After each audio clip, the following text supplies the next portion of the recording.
তো হ্যালো বন্ধুরা, আবার নিয়ে চলে এসেছি একটা নতুন ভিডিও। তো দেখো, আমি আজকে চুলটা একটু অন্যরকম লুক দিতে চাই, সেই কারণের জন্য এই যে বসে পড়েছি। দেখো, চুলটা শ্যাম্পু করা হয়ে গেছে, এবার চুলটা শুকিয়ে নিয়েছে। শুকিয়ে নিয়ে এবার আমি কি করছি পরে পরে তোমরা দেখতেই পারবে কি করছি। তো এখন চুলটা ক্রিম অ্যাপ্লাই করবে দিদিভাই। এই যে দেখো, এই যে ক্রিম অ্যাপ্লাই করছে আমার চুলে।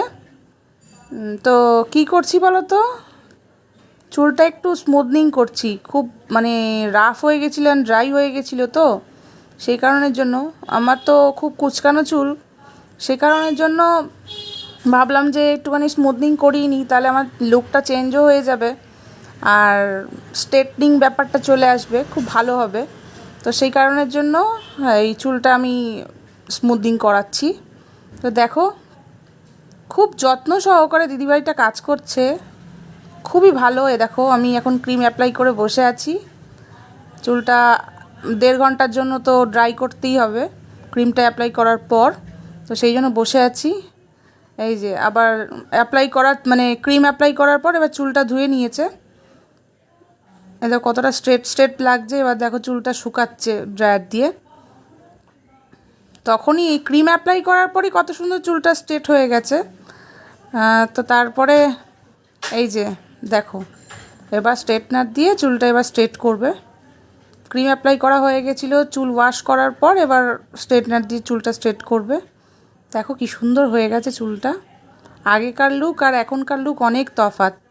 তো দিদিভাইটা বলছে তোমার মুখে এত সুন্দর মানাচ্ছে যে বলার মতো না।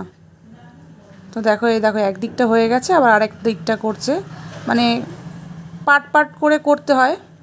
পুরো চুল তো একবারে স্ট্রেট হবে না, তো ভাগ ভাগ করে করতে হয়। সে কারণের জন্য দেখো কি সুন্দর করছে। এই যে এই সাইডটা কমপ্লিট হয়ে গেছে, এবার ওই সাইডটা করছে। কত সুন্দর করে মানে কাজ করছে বলার মতো না, এতটাই ভালো আর এত সুন্দর রিজনেবল প্রাইস বলার মতো। তো এই দেখো ফাইনালি পুরোটাই হয়ে গেছে স্ট্রেটনিং করা, এই লাস্ট ভাগটা বাকি আছে। কতক্ষণ লাগলো জানো? 7 ঘন্টা টোটাল, এতক্ষণ ধরে বসে বসে। তাই দিদিভাই বলছে তোমার তো কোনো অধৈর্যপনাই নেই, এত সুন্দর তুমি বসে রয়েছো, আসছো, গল্প করছো। তাই বলছে যে অন্য মানুষ এত অধৈর্য হয়ে পড়ে বলার মতো না, তুমি তো কিছু বলছোই না, এতক্ষণ ধরে চুপচাপ বসেই আছো। এই দেখো কমপ্লিট হয়ে গেছে, কত সুন্দর লাগছে। দিদিভাই বলছে তোমার মুখে এত সুন্দর মানাচ্ছে, আগের থেকে মুখটা পুরো চেঞ্জ হয়ে গেছে। এইবারে তোমার চুলটা কাটিং করবে। কাটিং না করলে তো, শেপ না করলে তো ভালো লাগবে না, সে কারণের জন্য কাটিং করতেই হবে। তো দেখো কি শেপ দিচ্ছে। একবার ফার্স্ট টাইম কাটিং করেছে, তো এবার মেকআপ করার জন্য এবার লাস্ট কাটিং করবে, যাতে সুন্দরভাবে বসে যায় জিনিসটা। এই যে দেখো, এবারে কাটিং করবে চুলে। ছোট বড় হয়ে গেছিলো, তো সেটা শেপ করে দেবে একদম ফাইনাল। এই যে দেখো কাটিং করছে। আমি ভি শেপটাই চুজ করেছি, স্ট্রেটটা ঠিক ভালো লাগে না আমার, আর রাউন্ডটা তো চলেই না মানে স্ট্রেটনিং করলে, ওই জন্য ভি শেপটাই আমি চুজ করেছি। আমার খুব ভালো লাগে ভি শেপটাই। এই দেখো কত সুন্দর কাটিং করছে, কি ভালো লাগছে, আর পুরো স্ট্রেট হয়ে গেছে। কিছুদিন পরে আবার আসবে, স্পা করে দেবে। মানে মানে স্ট্রেটনিং করার সাথে সাথে তো আর ইয়ে করা যায় না, স্পা করা যায় না, তো সেই কারণের জন্য 1 সপ্তাহ পর আবার ইয়েটা করবে। এই দেখো আমার ফাইনাল লুক, দেখো সবাই কেমন লাগছে একটু কমেন্ট করে জানিও। কত সুন্দর করেছে দেখো।